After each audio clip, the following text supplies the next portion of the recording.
اعوذ باللہ من الشیطان اللعین الرجیم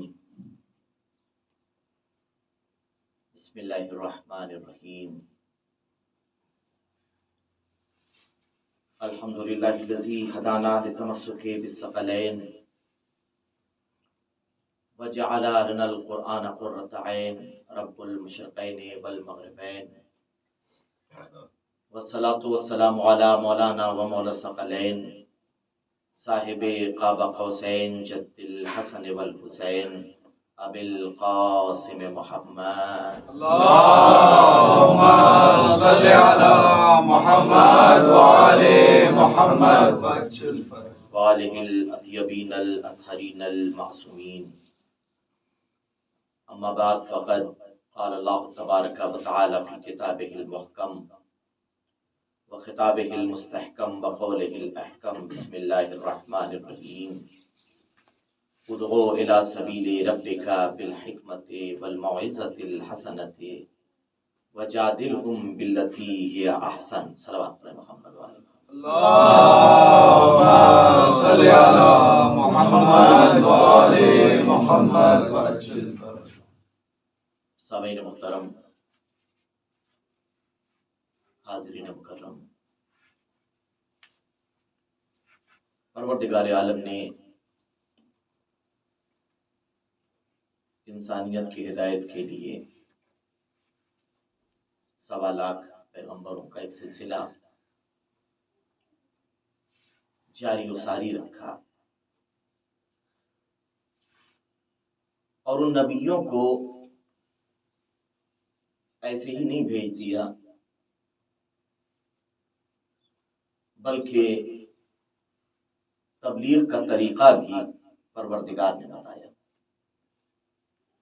ایسا نہیں تھا کہ جاؤ اپنے حساب سے جس طریقے سے ہو سکے تبلیغ کرو، توحید کا پرچم بلند کرو،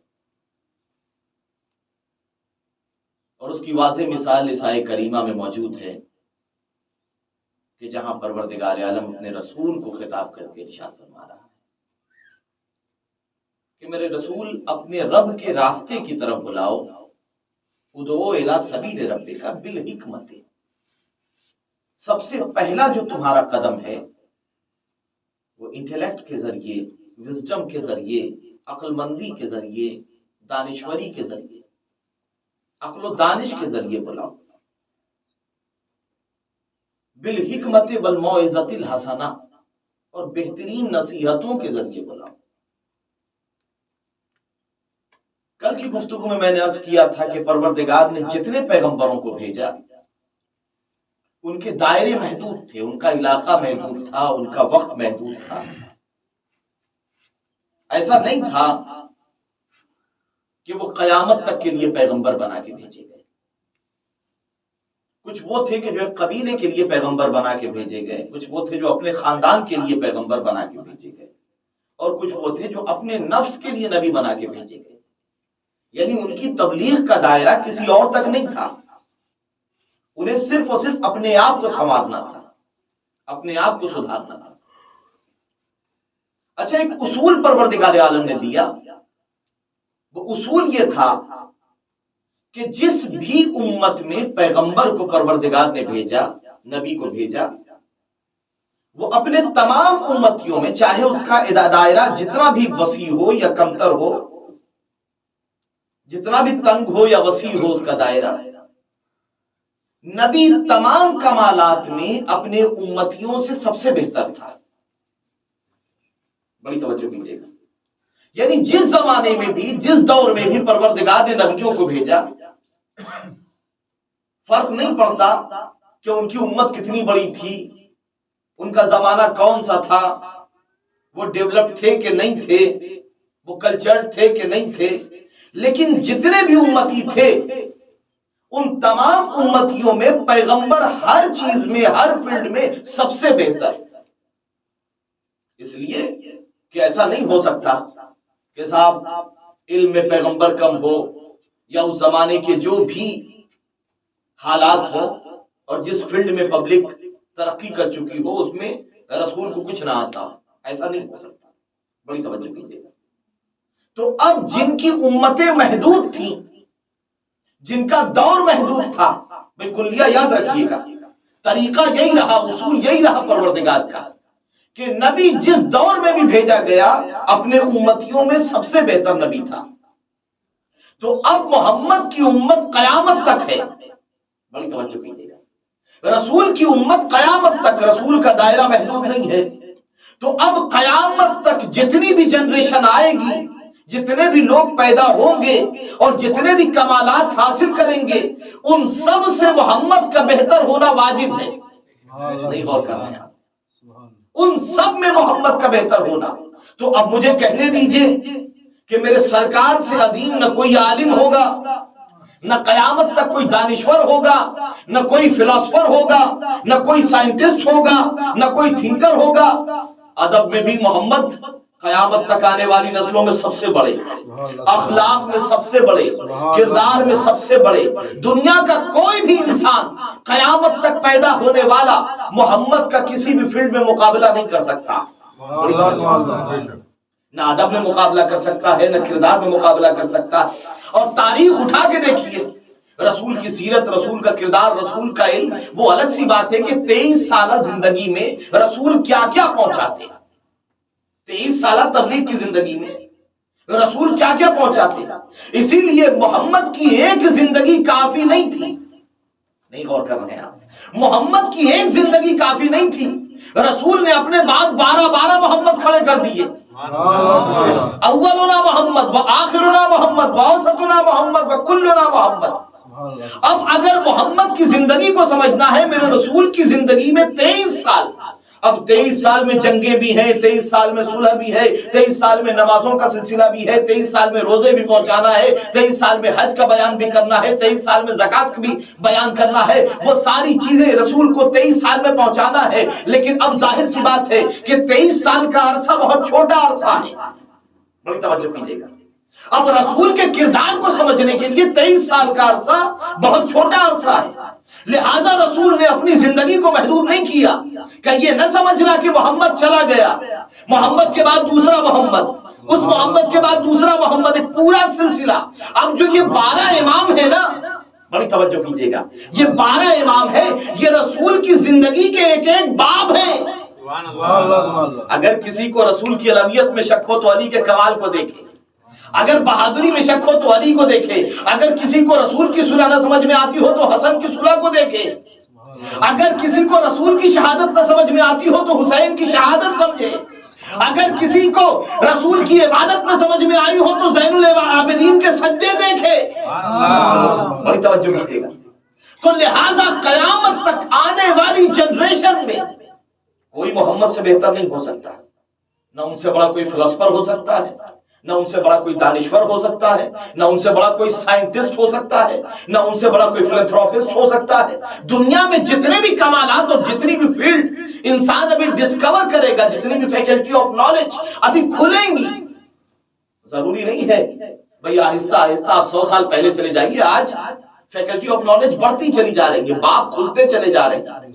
جیسے جیسے انسان ترقی کر رہا ہے، انسان زمین سے ہوا، ہوا سے فضا، فضا سے خلا، خلا سے گیلیکسی میں پہنچ رہا ہے، اس کے آگے نئے نئے باب کھل رہے ہیں۔ لیکن یاد رکھیے یہ سارے باب نکلے ہیں در آل محمد سے، یہ سارے باب، نہ ان سے بڑا کوئی سائنٹسٹ، نہ ان سے بڑا کوئی فلسفر۔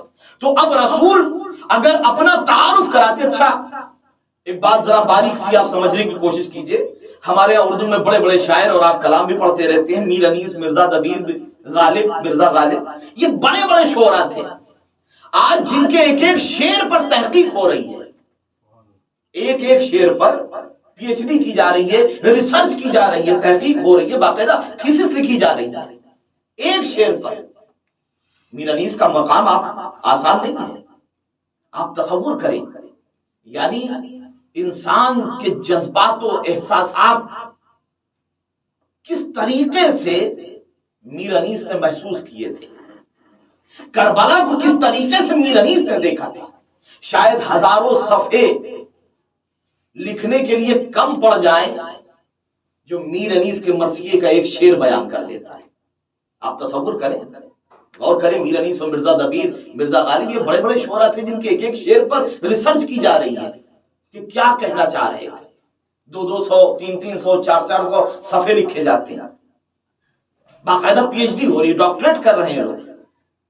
لیکن آپ ایک سوال اس کو سمجھنے کی کوشش کیجیے. ٹھیک ہے، آپ نے غالب کا ایک شعر اٹھایا اور اس پر آپ نے ریسرچ شروع کی، تحقیق کی، 200 500 700 صفحے آپ نے اس کے ایکسپلینیشن میں، اس کی تشریح میں، اس کی انٹرپریٹیشن میں آپ نے خرچ کر دیا. لیکن اگر غالب خود آ جائیں اور آ کے کہیں کہ بھائی یہ تم جو شعر کا مطلب سمجھ رہے ہو یہ میں کہنا نہیں چاہ رہا تھا، میں تو کچھ اور کہنا چاہ رہا تھا، میرا مقصد یہ تھا ہی نہیں، تو اب یہ بتائیے کہ جو 200 صفحے کی آپ کی تحقیق ہے اس کا کیا بنے گا؟ اٹھا کے پھینک دی جائے گی نا. اس لیے کہ جو صاحب ہے، جو صاحب کتاب ہے، جو شاعر ہے، وہ کہہ رہا میرا مقصد ہی نہیں تھا، تو ساری تحقیق رد کر دی جائے گی، ساری باتیں منہ پہ مار دی جائیں گی. توجہ کیجئے گا. اب ظاہر سی بات ہے رسول کی سیرت لکھنے والے رسول کا تعارف کس طریقے سے کرا رہے ہیں. کوئی کہہ رہا ہے کہ فاتح تھے، کوئی کہہ رہا ہے کلمہ پڑھوانے کے لیے آیا تھا، کوئی کہہ رہا ہے تلوار چلانے کے لیے آیا تھا، کوئی کہتا ہے ملک گیری کے لیے آیا تھا، کوئی کہتا ہے مسلمان بنانے کے لیے آیا تھا. سارے کمالات رسول میں ہیں. رسول ادیب بھی ہیں، رسول خطیب بھی ہیں، رسول شاعر بھی ہیں، رسول سائنٹسٹ بھی ہیں، رسول فلسفر بھی ہیں، رسول تھنکر بھی ہیں، رسول دانشور بھی ہیں. دنیا کے سارے کمالات رسول میں موجود ہیں. لیکن رسول نے جب اپنا تعارف کرایا معاملہ وہیں پر ختم ہو گیا. رسول نے یہ نہیں کہا کہ میں دنیا کا سب سے بڑا بہادر ہوں، رسول نے یہ نہیں کہا کہ میں دنیا کا سب سے بڑا ادیب ہوں، رسول نے یہ نہیں کہا کہ میں دنیا کا سب سے بلیغ ترین انسان ہوں. رسول نے اپنا تعارف کیا، بَعُثْتُ لِأُتَمِّمَ مَكَارِمَ الْأَخْلَاقِ، مجھے اس لیے بھیجا گیا ہے تاکہ میں انسان کو اخلاق کے عظیم مرتبوں پر فائز کر سکوں. نعرہ تکبیر، اللہ اکبر، نعرہ رسالت، نعرہ حیدری، حیدری، اور محمد وآل محمد بلندتر صلوات. ایک جملہ کہا بُعِثْتُ لِأُتَمِّمَ مَكَارِمَ الْأَخْلَاقِ، مجھے اس لیے بھیجا گیا ہے تاکہ میں انسانیت کو اخلاق کے عظیم مرتبوں پر پہنچا سکوں. اخلاق کیا ہے؟ اخلاق خالی بیہیویئر کا نام نہیں ہے. اخلاق آپ کے نیچر کو نہیں کہتے کہ آپ سلام بڑے اچھے سے کرتے ہیں، بہت ہی منکسر المزاج ہیں، ڈاؤن ٹو ارتھ ہیں، اسی کا نام اخلاق نہیں ہے. اخلاق جامع کمالات کا نام ہے. بڑی توجہ کیجیے گا. جتنے بھی کمال تصور کیے جا سکتے ہیں جب وہ ایک جا ہوتے ہیں تو انہیں اخلاق کہا جاتا ہے. رسول اخلاق پھیلانے کے لیے آئے تھے، اس لیے کہ اگر اخلاق پھیل جائے گا تو اسلام کو پھیلانے کی ضرورت نہیں ہوگی. اگر آپ کا بیہیویئر، آپ اخلاق کو سمجھ لیجئے، رسول کے کردار کو سمجھ لیجئے اور رسول کے کردار کو اپنے اندر اتار لیجئے، تو پھر مسلمان بنانے کے لیے آپ کو تگ و دو نہیں کرنا پڑے گی، آپ کو تلوار چلانے کی ضرورت نہیں پڑے گی. رسول کے اخلاق کو سمجھیے. بُعِثْتُ لِأُتَمِّمَ مَكَارِمَ الْأَخْلَاقِ، مجھے اس لیے بھیجا گیا ہے تاکہ میں اخلاق کو ان کے عظیم مرتبوں پر فائز کر سکوں. یہ رسول کا مقصد تھا. تو رسول اخلاق پھیلانے کے لیے آئے تھے. اور قرآن نے بھی جو سند دی ہے رسول کو، اِنَّكَ لَعَلَىٰ خُلُقٍ عَظِيمٍ، اے میرے رسول آپ اخلاق کے عظیم مرتبوں پر فائز ہیں. پروردگار عالم نے رسول کے اخلاق کو عظیم کہا، خلق عظیم. ایک شخص علی کی خدمت میں آیا اور آنے کے بعد کہنے لگا کہ یا علی رسول کے اخلاق گنوا دیجئے. بڑی توجہ کیجئے گا، عجیب جملہ ہے. علی کے پاس آ کے سوال کر رہا ہے جسے کسی بھی چیز کا جواب دینے میں ایک لمحے سے زیادہ کی دیر نہیں لگتی. آگے کہہ رہا ہے یا علی رسول کے اخلاق گنوا دیجئے. بڑی توجہ کیجئے گا، یا علی بول رہے ہیں، سوال علی سے ہو رہا ہے، یا علی رسول کے اخلاق گنوا دیجئے. علی جیسا امام ایک لمحے کے لیے خاموش ہوا. علی جیسا خطیب سوچنے لگا اور اس کے بعد علی نے کہا کہ اچھا، نگاہوں کو اٹھایا، کہا میں رسول کے اخلاق گنوا دیتا ہوں تو دنیا کی نعمتیں گنوا دے. میں رسول کے اخلاق گنوا دوں گا تو دنیا کی نعمتیں گنوا دے. اس نے تھوڑی دیر توقف کیا، سوچا، تفکر، فکر کی اور اس کے بعد کہا کہ مولا دنیا کی نعمتیں تو بہت ہیں، میں کہاں سے گنوا سکتا ہوں. بڑی توجہ کیجیے گا، میں کیا کیا گنواؤں گا؟ اللہ نے جو ہمیں نعمتیں دی ہیں ہم انہیں کاؤنٹ نہیں کر سکتے، گن نہیں سکتے۔ وہ کہتا ہے مولا یہ دنیا کی جو نعمتیں ہیں نا یہ بہت زیادہ ہیں، ہم انہیں گنوا نہیں سکتے۔ تو علی نے مسکرا کے کہا کہ جسے پروردگار نے قلیل کہا ہے، جب تو اسے نہیں گنوا سکتا تو جسے قدرت نے عظیم کہا ہو میں اسے کہاں سے گنوا دوں گا؟ صلوات پڑھ محمد و آل محمد پر۔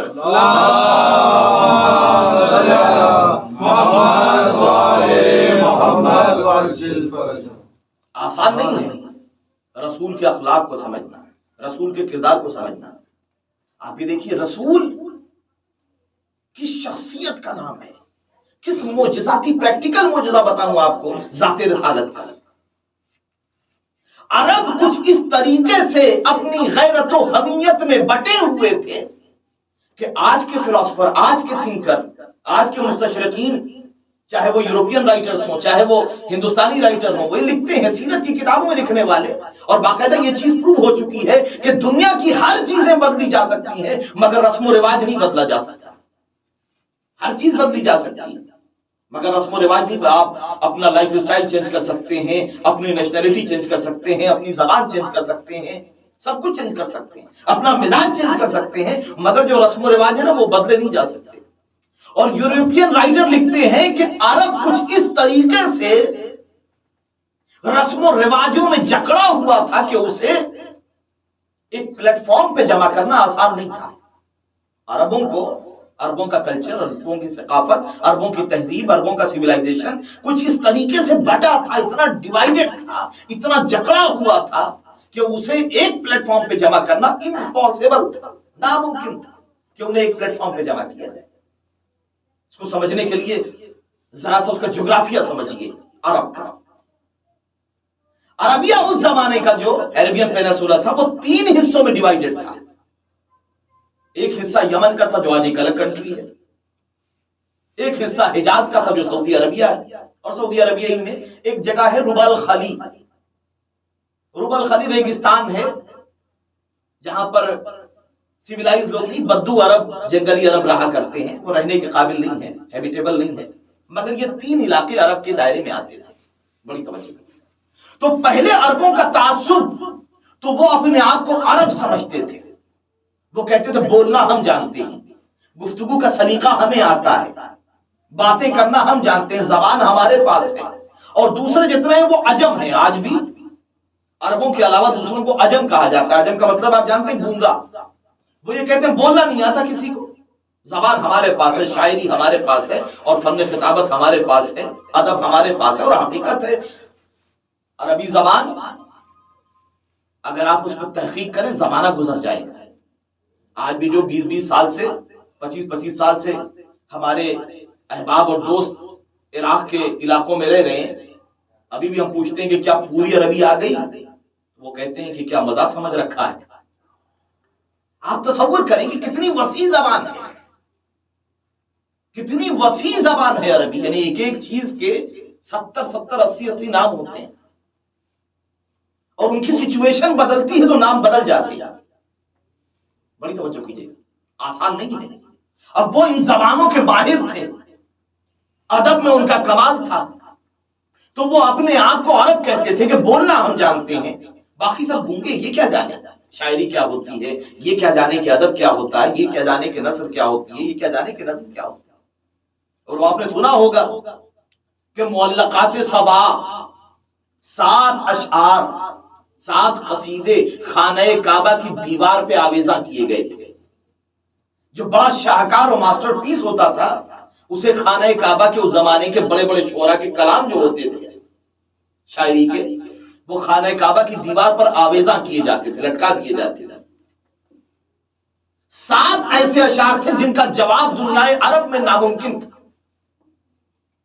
اور جب قرآن کا سب سے چھوٹا سورہ سورہ کوثر، انا اعطیناک الکوثر فصل لربک وانحر ان شانئک هو الابتر، جب خانہ کعبہ پر لٹکایا گیا تو جتنے شعراء تھے نا وہ سب اپنے اپنے کلام اتار کے لے کے چلے گئے اور کہنے لگے ما ھذا کلام البشر، یہ کسی انسان کا کلام نہیں ہے، بڑی توجہ کیجیے گا، یہ کسی انسان کا کلام نہیں، یہ ہے قرآن کا معجزہ، ما ھذا کلام البشر۔ تو جب سورہ کوثر کا جواب نہ ہو سکا تو ساقی کوثر کا جواب کیا ہوگا؟ صلوات میں محمد و آل محمد پر۔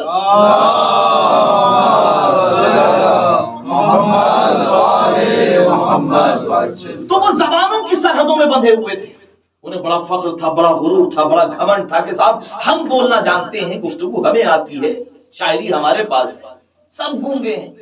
تو ایک تعصب تو ملکی تعصب تھا، سرحدوں کا تعصب۔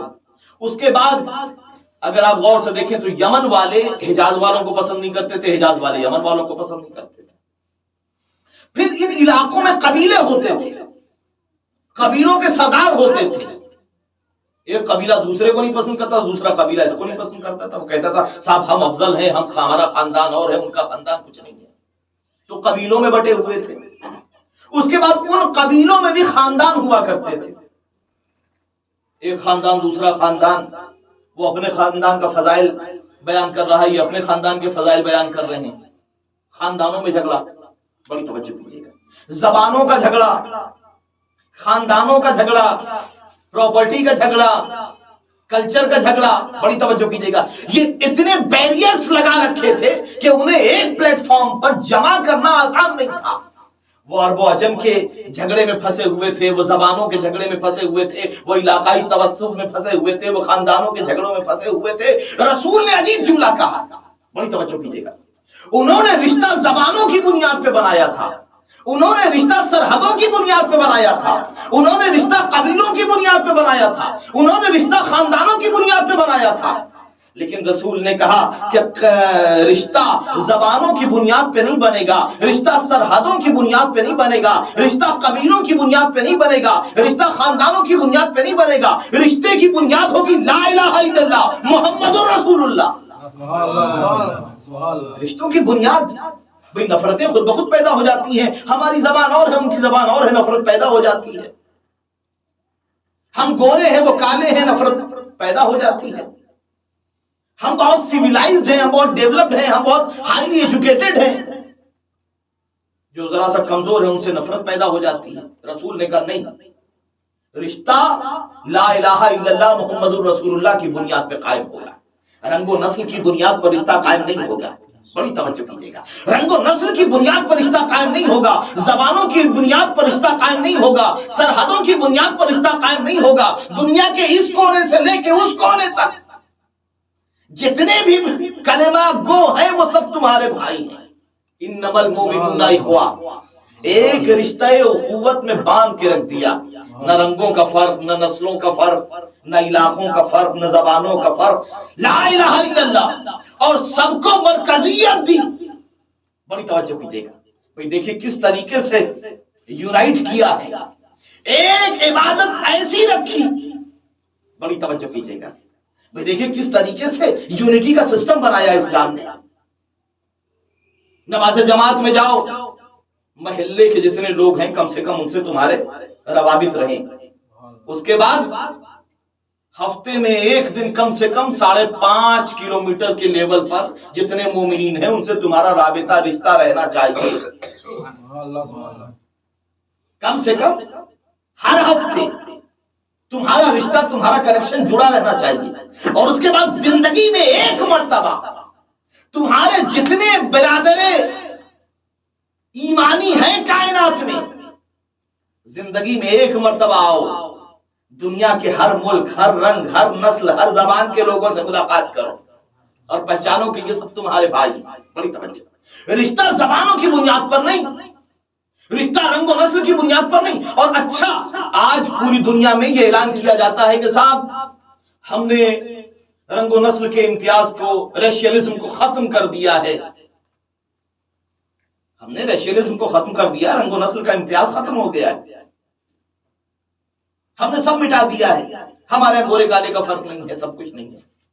یورپ اور امریکہ نے کہا کہ صاحب ہم نے غلامی ختم کر دی، ہم نے یہ کر دیا، ہم نے وہ کر دیا۔ دیکھیے کتابوں میں لکھنا، کانسٹیٹیوشن بیان کر دینا یہ آسان ہے، بڑی توجہ کیجیے گا، لیکن کیا وجہ ہے کہ آج یورپ اور امریکہ میں گن کلچر چل رہا ہے؟ کبھی غور کیجئے، کبھی سوچئے گن کلچر چل رہا ہے، کیا وجہ ہے کہ کبھی کوئی مال میں جا کے گولیاں چلانے لگتا ہے، کبھی کوئی اسکول میں جا کے گولیاں چلانے لگتا ہے؟ یہ فرسٹریشن کیوں ہے جب ایکوالٹی ہے، بردرہڈ ہے، برابر اخوت بھائی چارگی ہے، جب سب آپس میں بھائی بھائی ہیں، رنگ و نسل کا امتیاز آپ نے ختم کر دیا ہے، تو پھر یہ گن کلچر کیوں ہے کہ کوئی گن اٹھاتا ہے اسکول میں کبھی فائرنگ کرنا شروع کر دیتا ہے؟ روزانہ آپ کو 2-4 مہینے میں ایسی خبریں سننے کو مل جائیں گی۔ تو کانسٹیٹیوشن میں لکھ دینا اور ہے، بلال کو گلدستہ اذان پہ چڑھانا اور ہے۔ بلال کو گلدستہ اذان پہ رسول نے خالی کانسٹیٹیوشن میں نہیں لکھا کہ وی آر ایکول، ہم سب برابر ہیں، سب بھائی ہیں، نہیں، پریکٹیکلی ثابت کیا رسول نے۔ کون بلال؟ حبش کا رہنے والا۔ لوگ آ کے کہتے ہیں رسول نے گلدستہ اذان پہ بھیجا، غلام تھا بلال، غلام۔ بہت توجہ کیجیے گا، غلام ہے بلال۔ کیا اسٹیٹس ہے غلام کا عرب میں؟ آپ جا کے تاریخ پڑھیں، غلام کا اسٹیٹس کچھ نہیں ہے عرب میں۔ کس طریقے سے ٹریٹ کیا جاتا ہے؟ کبھی یہ بلا رہا ہے دوڑتے ہوئے بلال جا رہے ہیں، کبھی وہ بلا رہا ہے دوڑتے ہوئے بلال جا رہے ہیں۔ غلام ہے بلال، سب کی سننا ہے، سر جھکا کے، کوئی تماچا مار دے رہا ہے، کوئی چابک مار رہا ہے، یہ ہے اسٹیٹس بلال کا۔ غلام ہے، غلام کا اسٹیٹس عرب میں یہ ہے کہ پورا مدینہ بلائے، بڑی توجہ کیجیے گا، بلال کو دوڑ دوڑ کے جانا ہے، یہ ہے غلام کا اسٹیٹس۔ رسول نے اسٹیٹس کو چینج کیسے کیا؟ کہ کل تک پورا مدینہ بلاتا تھا، کل تک پورا مدینہ بلاتا تھا، بلال دوڑ کے جاتے تھے۔ بلال سے کہا بلال گلدستہ اذان پہ جاؤ، آج بلال بلائیں گے، پورا مدینہ دوڑ کے آئے گا۔ نعرہ حیدری، محمد وآل محمد بلند الصلوات۔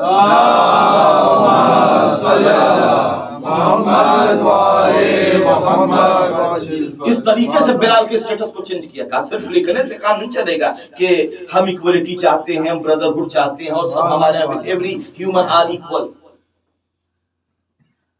کہ تمام انسان برابر ہیں۔ رسول نے پریکٹیکلی ثابت کیا۔ اب کچھ لوگ آئے، چونکہ جیسے بتایا کہ وہ عرب تھے، انہیں زبانوں کا بڑا ترا تھا کہ ہم عربی بولتے ہیں، ہماری زبان دنیا کی سب سے عظیم زبان ہے، اور بلال کو ذرا تلفظ صحیح نہیں آتا۔ لوگ آئے، بڑے بڑے ادیب، بڑے بڑے قاری، اور آ کے ہاتھوں کو جوڑ کے کہا سرکار، بات دراصل یہ ہے کہ آپ نے بلال کو گلدستہ اذان پہ کھڑا تو کر دیا ہے، بڑی توجہ کیجیے گا، مگر ان کا لہجہ ذرا اچھا نہیں ہے، ایکسنٹ اچھا نہیں ہے، ان کا تلفظ اچھا نہیں ہے، وہ سین کو سین بولتے ہیں، اشہد ان لا الہ الا اللہ کہتے ہیں، ان کا شین قاف ہم اردو میں اپنے کہنے درست نہیں ہے، بڑی توجہ۔ تو رسول نے کیا ارشاد فرمایا؟ رسول نے کہا کہ بلال کی سین اللہ کے نزدیک شین ہے، بڑی توجہ کیجیے گا، یہ ہے مطلب۔ اب لوگوں کا اصرار بڑھا، اللہ کے رسول نہیں، یہ ذرا اسٹیٹس کی بات نہیں، اچھا نہیں لگ رہا ہے۔ جب دباؤ بڑھا کا ٹھیک ہے بلال اذان نہیں دیں گے، بڑی توجہ کیجیے، صبح سے بلال اذان نہیں دیں گے۔ رسول نے کہا ٹھیک ہے۔ تاریخ یہ لکھتی ہے کہ صبح کا وقت ہو گیا، لوگوں کی آنکھیں بیدار ہو گئیں، لوگ انتظار کر رہے ہیں، انتظار کر رہے ہیں، انتظار کر رہے ہیں، سورج نہیں نکل رہا ہے، بڑی توجہ کیجیے، سورج نہیں نکل رہا ہے۔ لوگ دوڑے ہوئے آئے، اللہ کے رسول آج صبح نہیں ہو رہی ہے، سورج نہیں نکل رہا ہے۔ رسول نے کہا کہ اذان کس نے دی تھی؟ کہ فلاں نے دی تھی۔ کہ بلال نے نہیں دی تھی؟ کہ نہیں۔ کہ جب تک بلال اذان نہیں دیں گے سورج نہیں نکلے گا، جب تک بلال اذان نہیں دیں گے۔ رسول نے غلاموں کو اس مقام پر پہنچایا ہے جن کی اذان سن کے سورج نکلتا ہو، تو ان کا مولا ایسا نہ ہوگا جس کے انگلی کے اشارے سے سورج پلٹتا ہو۔ صلوات پڑھ محمد وآل محمد پر۔